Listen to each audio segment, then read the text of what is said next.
नाज़रीन, जुल्म के निशान समझे जाने वाले 25 मई को गरीब और जिस तरीके से लोग आए पाकिस्तान तहरीक इंसाफ के लिए, उन पर जुल्म करने वाले राना सनाउल्लाह, जिन्हें एक दूसरा भी लक़ब दिया जाता है, मॉडल टाउन का कातिल भी उन्हें तस्वुर किया जाता है, उन्हें कहा जाता है। और ये सिर्फ़ और सिर्फ़ मैं नहीं कह रहा, या ये कुछ डॉक्यूमेंट्स में ही मौजूद नहीं है, बल्कि इदारे, हाँ जी, वही इदारे, एस्टेब्लिशमेंट के दूसरे इदारे, वो भी राना सनाउल्लाह को अब तक कातिल समझते हैं। नाज़रीन, ये उम्मत वहदतुल मुस्लिमीन राजा नासिर की जुबानी वो अल्फाज हैं जो मैं इस वक्त आप तक पहुंचा रहा हूं कि इदारे भी राना सनाउल्लाह को कातिल समझते हैं, लेकिन उसके बावजूद राना सनाउल्लाह या इसकी पार्टी को सपोर्ट करना उनकी मजबूरी है। तो इस जुल्म के निशान को, इस मॉडल टाउन के कातिल को, इस राना सनाउल्लाह को, इस पाकिस्तान के वजीर दाखिला को नाजरीन जूता पड़ गया है इस वक्त। ये बड़ी खबर के तौर पर इस वक्त सामने आ रही है कि राना सनाउल्लाह को पब्लिक की जानिब से, अवाम की जानिब से जूता पड़ गया है। गाड़ी में राना सनाउल्लाह जा रहे थे और किसी पब्लिक में से किसी, कोई नौजवान होगा नाज़रीन, मोस्टली यूथ होगी, कहा जाता है कि यूथ जो है पीटीआई के साथ है, इमरान खान साहब के साथ है, और इसी वजह से यूथ में से किसी ने राना सनाउल्लाह को जूता मारा है। अब यहाँ सवाल होता है कि जूता राना सनाउल्लाह को क्यों मारा गया? तो इसकी नाज़रीन बड़ी वजह, बड़ी मिसाल सिर्फ यही है कि इस वक्त मुल्क में आटे का बहरान है, मुल्क में महंगाई है, मुल्क में लॉ एंड ऑर्डर नहीं है, मुल्क में इस वक्त दहशत गर्दी की जो वारदातें हैं वो भी बढ़ चुकी हैं। तो इन तमाम वारदातों का कसूरवार इस वक्त पब्लिक खसूसन राना सनाउल्लाह को समझती है, और राना सनाउल्लाह को इस तरह से प्रिटेंड किया जाता है मुस्लिम लीग नून में या पीडीएम में कि जैसे वो बहुत बड़े फन्ने खान हो, बहुत बड़े गुंडे हो। गुंडे के तौर पर अक्सर मरियम नवाज भी हमें नजर आती हैं, या हिना परवेज भट्ट भी नजर आती हैं कि राना सनाउल्लाह को उस तरीके से प्रिटेंड कर रही होती हैं। और पब्लिक को डराने धमकाने के लिए भी राना सनाउल्लाह को इस्तेमाल किया जाता है। तो उसी राना सनाउल्लाह को आज जूता पड़ गया। इस वक्त नाज़रीन फुटेज भी आप देख रहे होंगे कि किस तरीके से नौजवान ने राना सनाउल्लाह को, गाड़ी में बैठे राना सनाउल्लाह को जूता रसीद किया। अब नौजवान की वैसे सबसे बड़ी ख्वाहिश यही होगी कि राना सनाउल्लाह के सामने ये जो शीशा है गाड़ी का, काश ये शीशा ना होता। लेकिन फिर भी नाज़रीन, ऐसा सियासत में, खुसूसन पाकिस्तान की सियासत में ऐसा नहीं होना चाहिए, इसको प्रमोट नहीं किया जाना चाहिए, क्योंकि अगर इसको प्रमोट किया गया तो फिर कोई भी महफूज नहीं रह सकेगा, क्योंकि हर पार्टी के उनके अपने साथ उनके सपोर्टर्स मौजूद होते हैं। बहरहाल आपको यहाँ पर यह भी याद दहानी करवा दूं कि इस साल 9 यानी 2023 के आगाज में सबसे पहला जो जूता पड़ा था, उसका क्रेडिट अब तक कामरान टिसोरी, गवर्नर जो है इस वक्त सिंध के, उनके पास मौजूद है। इसका क्रेडिट उन पर साले 9 के पहले ही आगाज में, पहले ही हफ्ते में उन पर जूता रसीद उन्हें किया गया था, जबकि अब ये दूसरा जूता इस मुल्क में 2023 में राना सनाउल्लाह को रसीद किया गया। इसके अलावा नाजरीन दीगर भी खबरों की जानिब बढ़ेंगे, क्योंकि मैं अपना पूरा विलाग इस जूते की नजर नहीं करना चाहता। दूसरा नाज़रीन फैटफ की जानिब आएंगे। फैटफ में पाकिस्तान के लिए बड़ी खुशखबरी थी, पाकिस्तान के लिए एक अच्छी खबर थी कि पाकिस्तान फैटफ की ग्रे लिस्ट से बाहर निकल आया है। तो उस पर अब हमें सियासत काफी, कभी पीडीएम की जानिब से सियासत चमकती हुई नजर आती है, तो कभी पीटीआई की जानिब से उस पर सियासत की जाती है। पीडीएम की जानिब से यह क्लेम किया जाता है, चूंकि ये पीडीएम के इन्हीं 8.5 माह में फैटफ की ग्रे लिस्ट से पाकिस्तान बाहर आया, तो पीडीएम ये क्लेम करती है कि ये उनकी मेहनतों, उनकी काविशों की वजह से पाकिस्तान फैटफ की ग्रे लिस्ट से बाहर आया है। जबकि पाकिस्तान तहरीक इंसाफ कहती है कि नहीं, ये इन 8.5 माह में जो ये जिस तरीके से फैटफ की ग्रे लिस्ट से बाहर है, इसमें पीटीआई का खून पसीना शामिल है। इसमें वो जो नजरीन टास्क दिए गए थे पाकिस्तान तहरीक इंसाफ की गवर्नमेंट को या पाकिस्तान को, कि वो मनी लॉन्ड्रिंग पर काबू पाए, मनी लॉन्ड्रिंग को रोकें, और दीगर टास्क थे जिनको तकरीबन पाकिस्तान तहरीक इंसाफ की गवर्नमेंट में ऐसा तरीके से उन टास्क को पूरा किया गया, और इसी वजह से हकीकतन नजरीन इसी वजह से फैटफ की ग्रे लिस्ट से पाकिस्तान बाहर आया। लेकिन अब इस पर एक मरतबा फिर से हिना परवेज भट्ट साहिबा हमें सियासत करती हुई नजर आती हैं। हालांकि हिना परवेज भट्ट साहिबा के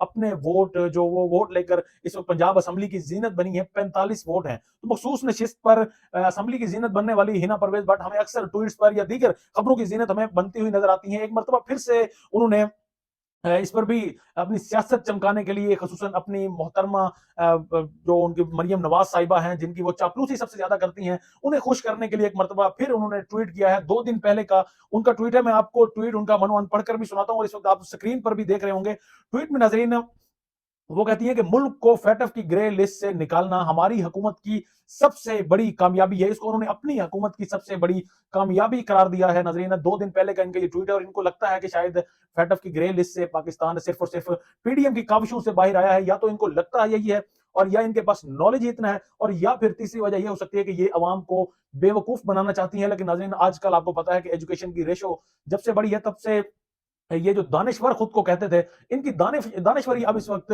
2 मिनट के अंदर पब्लिक के सामने पहुंच जाती है। अब नाज़रीन 2020 का इनका एक ट्वीट किया गया था। 2020 में आप सबको मालूम है कि उस वक्त पाकिस्तान तहरीक इंसाफ की गवर्नमेंट थी। उस वक्त इनका एक ट्वीट किया गया, वो ट्वीट भी आप तक पहुंचाएंगे। आप इस वक्त स्क्रीन पर भी देख रहे होंगे। ट्वीट में मौसूफा क्या लिखती हैं? ट्वीट में मौसूफा कहती है कि अपोजिशन को कौमी असेंबली में डट जाना चाहिए।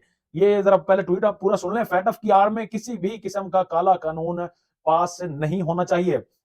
اور لکھتی ہیں کہ نیازی چاہتا ہے کہ فیٹف کا بہانہ بنا کر ایسا قانون پاس کرا لے کہ کسی بھی بندے کو سیاسی انتقام کا نشانہ بنانے کے لیے نیب اور پولیس اس بندے کو اٹھا لے. تو اس ٹویٹ کی آپ نے جس طرح سے پہلی لائنیں آپ نے سنی اور دیکھی بھی کہ اپوزیشن کو قومی اسمبلی میں ڈٹ جانا چاہیے. یعنی اپوزیشن کو قومی اسمبلی میں اس وقت ناظرین قومی اسمبلی میں اسی فیٹف کے معاملے پر ہی گفتگو ہو رہی تھی. فیٹف کے معاملے پر ہی یہ محترمہ اس کو کہہ رہی ہے کہ قومی اسمبلی میں اپوزیشن کو ڈٹ جانا چاہیے. فیٹف کی آڑ میں ہم کسی قسم کا کالا قانون پاس نہیں ہونے دیں گے. یہ نہ صرف ناظرین محترمہ کے یہ الفاظ ہیں بلکہ پاکستان کے وزیر خارجہ جو آج کل وہ بھی یہی کریڈٹ لینے کی کوشش کرتے ہیں, وہ بھی اس وقت اسی اسمبلی کے فلور سے اپوزیشن کے ساتھ مل کر باہر گئے تھے. اور اب یہ کس منہ سے خود کو یہ کریڈٹ لینے کی کوشش میں مصروف رہتے ہیں, کریڈٹ لینا چاہتے ہیں کہ شاید ان کی کوششوں کاوشوں کی وجہ سے پاکستان گرے لسٹ سے باہر آیا ہے. ناظرین یہ تو تھی محترمہ, یہ اکثر ان کی چترول آپ سوشل میڈیا پر ویسے ہی دیکھتے رہتے ہیں. اگر آپ نے ان کی چترول مزید دیکھنی ہو تو آپ وزٹ کریں ان کے ٹویٹر اکاؤنٹ پہ, اور وہاں پر کومنٹ سیکشن میں آپ کو معلوم پڑ جائے گا کہ محترمہ کس حساب کی کس کیلیبر کی سیاست دان ہے. اب ناظرین میرے پاس جو چوتھی اور عام خبر ہے وہ آج سے ریلیٹڈ ہے. اس خبر میں ناظرین الیکشن کمیشن آف پاکستان نے آج ایک بڑا فیصلہ جاری کیا تھا. الیکشن کمیشن آف پاکستان کی جانب سے آج قابل ضمانت وارنٹ گرفتاری جاری کیے گئے تھے. ناظرین یہ قابل ضمانت وارنٹ گرفتاری جو جاری کیے گئے ہیں یہ پاکستان تحریک انصاف کے چیئرمین عمران خان, پاکستان تحریک انصاف کے رہنما اسد عمر اور فواد چودھری پر وارنٹ گرفتاری جاری کیے گئے ہیں. قصور کیا تھا؟ قصور صرف اور صرف یہ تھا کہ توہین الیکشن کمیشن. اسی حوالے سے الیکشن کمیشن آف پاکستان کی جانب سے از خود نوٹس لیا گیا تھا اس معاملے پر کہ جس طریقے سے پاکستان تحریک انصاف کے چیئرمین, چاہے وہ 26 نومبر ہو, چاہے وہ دیگر کوئی بھی جلسے جلوس ہو, کوئی بھی خطاب ہو, ہر خطاب میں پاکستان تحریک انصاف کے چیئرمین چیف الیکشن کمشنر کے خلاف بولتے ہوئے نظر آتے ہیں. اور یہ کہتے ہیں کہ یہ بندہ اسٹیبلشمنٹ کا بندہ ہے, یہ بندہ پی ڈی ایم کا بندہ ہے, اور اس وقت صرف اور صرف یہ بندہ ایک ہی سائیڈ لے کر چل رہا ہے اور وہ پی ڈی ایم کی سائیڈ ہے, اور صرف وکٹمائز کیا جا رہا ہے پاکستان تحریک انصاف کو. تو پاکستان تحریک انصاف اس فیصلے کو بھی اس تناظر میں دیکھ رہی ہے کہ یہ فیصلہ بھی صرف اور صرف وکٹمائز کرنے کے لیے کیا گیا ہے. ایسا فیصلہ ناظرین یہاں پر مزے کی جو بات ہے کہ ایک طرف جب الیکشن کمیشن پاکستان کی جانب سے وارنٹ گرفتاری